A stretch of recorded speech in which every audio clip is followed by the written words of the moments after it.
If you want to create an AI wallpaper on the Google Pixel 11, then first of all, we can open settings on our phone. Now over here in settings, we want to find wallpaper and style.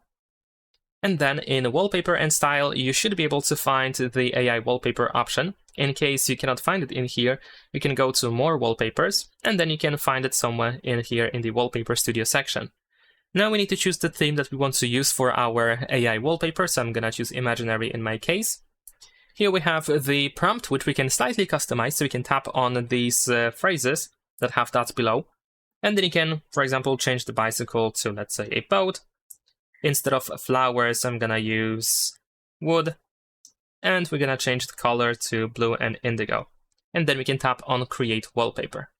There is also an option that is called I'm Feeling Lucky if you don't have the menu opened. So you can allow the app to generate an AI wallpaper completely randomly for you. And there we go. Now we have the prompt that allows us to swipe through all of these different examples that have been generated. There we go. Here is the I'm Feeling Lucky. But if you found the wallpaper that you wish to set, then you can tap on this check in the upper right corner. There we go. You can still tap on the preview to, for example, zoom in or zoom out. You can also move it around a little bit and tap on this check in the upper right corner once you are done. And we're gonna go next, and I'm gonna apply it for both lock screen and home screen. And there we go. That's pretty much it. Leave a like and subscribe.